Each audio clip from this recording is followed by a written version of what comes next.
Hello everyone, कैसे हैं आप सब लोग। उम्मीद करती हूँ आप सब लोग स्वस्थ होंगे। और मैं आज मेरठ आई हूँ और मेरी बेटी क्योंकि यूक्रेन में थी तो वहाँ से उसको वो आ गई है और उसको हम दिल्ली लेने जा रहे हैं।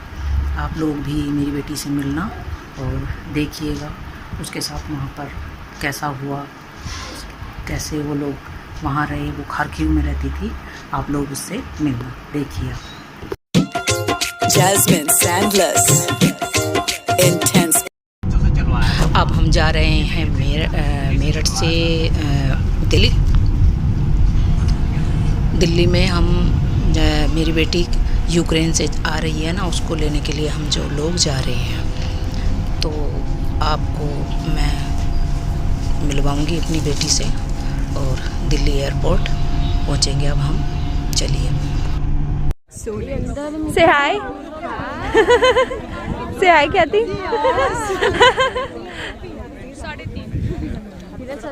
We are going to cruise. Yes, we are going.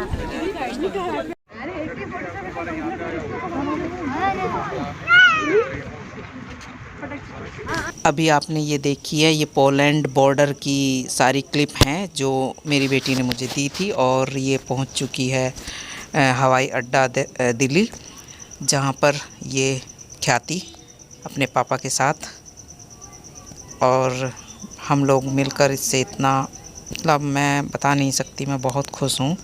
और ये इसकी फ्रेंड मानसी, जो दोनों साथ रहती हैं बच्चियाँ, और इसकी छोटी सिस्टर मानसी, और ये मानसी की मम्मी और उनके चाचा। हम लोग इनको लेने के लिए दिल्ली पहुँचे थे।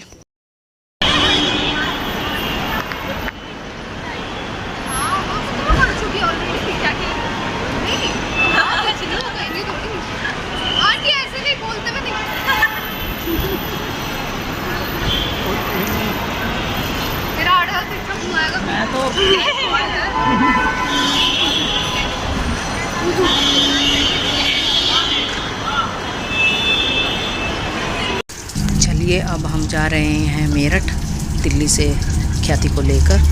और अब मैं आपको अपने परिवार से मिलवाऊंगी, जिसमें मेरी देवरानी और मेरी सास, और ये है ख्याति की चाची। Hello everyone. बोलो। अच्छा, वो ख्याति यूक्रेन गई हुई थी तो जब तुम लोगों को पता चला कि वहाँ पर लड़ाई, युद्ध शुरू हो गया है, तो तुम सबको कैसा लगा? बहुत नर्वस थे हम लोग, because Chunnu is the power of our family, princess of our family. तो हम बहुत ही ज़्यादा नर्वस थे। और बस वो समय तो भगवान कभी किसी पे ना लाए, क्योंकि हम पूरी रात न्यूज़ देखते रहते थे और ये हो रहा है, वो हो रहा है। चुन्नू से बातें करते थे। कई बार तो ऐसा होता था कि उसका फ़ोन भी नहीं लगता था। व्हाट्सएप पे हम मैसेज छोड़ते थे, तब वो हमें जवाब देती थी। तो बहुत डरे हुए थे और उस समय को तो याद भी नहीं करना चाहते। लेकिन अब जब चुन्नू घर आ गई है तो बहुत खुश है, सभी बहुत खुश हैं। तो स्ट्रगल के बाद वो घर पर आई है, पर अब जो भी कुछ है हम उसे याद ही नहीं करना चाहते। हमें चुन्नू को देख के बहुत खुशी हो रही है और हम बहुत खुश हैं कि चुन्नू फैमिली में वापस है। सीधी सी बात है कि मतलब जब तक अपना बच्चा वहां था तो उस न्यूज को भी हम पूरे फोकस के साथ देखते थे और सब चीज। और हम इतने डर गए थे कि अब मेरा तो इनफैक्ट ये हाल है कि मैं तो अब न्यूज देखना भी नहीं चाहती हूँ और ना ही मैं देख रही हूँ इस समय न्यूज। अच्छा, thank you for God this कि हमारी चुन्नू वापस आ गई। ये चुन्नू जो शब्द बोल रहे हैं, ये हमारे बिटिया का घर का निकनेम है। ऐसे इसको ख्याति बुलाते हैं क्योंकि सब घर से चुन्नू ही बोलते हैं, इसलिए बार बार उनके मुंह से जो आप सुन रहे हैं ये है चुन्नू। तो ये ख्याति का ही निकनेम है। ख्याति कौशल जी, एकेडमिक नेम है उसका, ख्याति कौशल। पर हमने हमेशा से चुन्नू ही कॉल किया तो चुन्नू ही बोलते हैं और चुन्नू ही मुझे ज़्यादा अच्छा लगता है। अच्छा, तो और अपने ये व्यूअर्स के लिए आप कुछ बोलें? बस यही कहेंगे कि दीदी के चैनल को लाइक करें, सब्सक्राइब करें। Thank you. ये है ख्याति की दादी। आपको कैसा लगा? चुन्नू वापस आ गई और वो यूक्रेन में फंसी हुई थी, आप बताओ।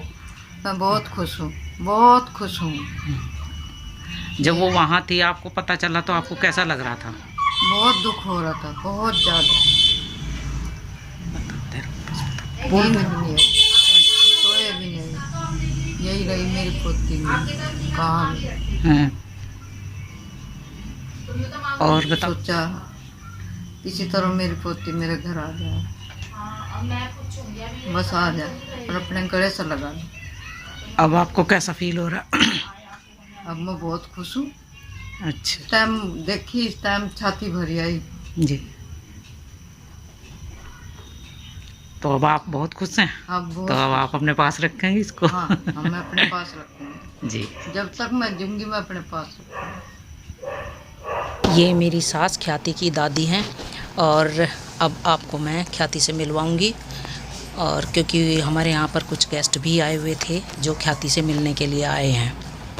मेरा नाम ख्याति है, मैं BN कराजन खारती नेशनल यूनिवर्सिटी की स्टूडेंट हूँ और मैं खारती से हूँ। हम लोगों का ये वहाँ पे हम लोग वहाँ पे ऐसे थे कि हमारे सर थे, उन लोगों ने हमारे लिए बहुत किया। हम लोग पहले अपार्टमेंट में रह रहे थे जहाँ पे मतलब शेलिंग शुरू हो गई थी, तो वो लोग कह रहे थे कि वहाँ पे रहना थोड़ा सा प्रॉब्लमेटिक हो सकता है, तो इसलिए उन्होंने हमें एक सीनियर के पास भेजा।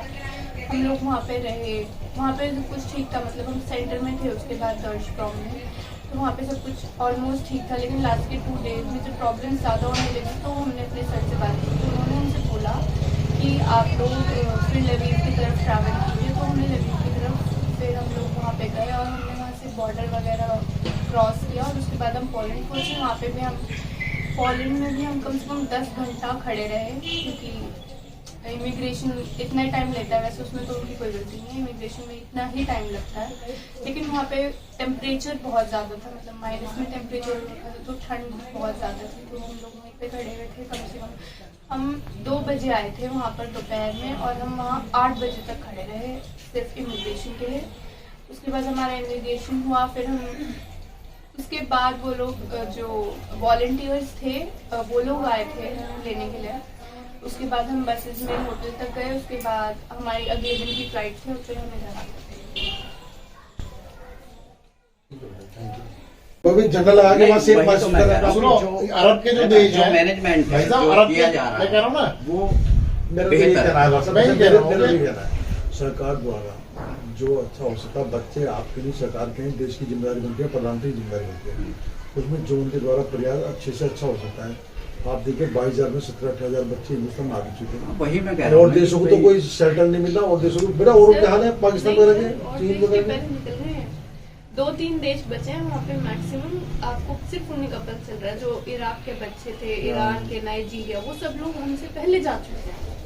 हम लोग को मुझे लगता इंक्वायरी भी नहीं है, आई। मुझे तो लगता है वो इससे पहले जा चुके, मुझे ऐसा लग रहा है सर वो आधे, अभी मेरा एक फ्रेंड है वो 6th ईयर में, वो अभी कुछ दिन पहले गया। हम लोगों को भी हाँ, वो युद्ध से पहले बेटा उन देशों में पहले हमारे साथ ही एडवाइजरी तो हमारी भी जारी थी।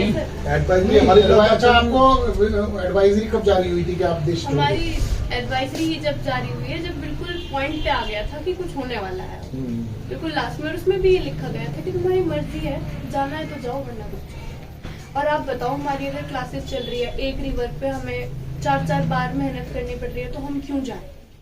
हमें लगता है कि हमारा कोर्स बीच में रहेगा तो रह जाएगा। बहुत मेहनत मन में अगर बच्चे रुके इसलिए वहाँ पर कि कोर्स खराब हो जाएगा। कुछ भी ना उन्होंने किया है हमारे लिए सब कुछ, उनको मैं कहती हूँ हाँ उन्होंने सब किया है। जहाँ से थे हम अपार्टमेंट में, उन्होंने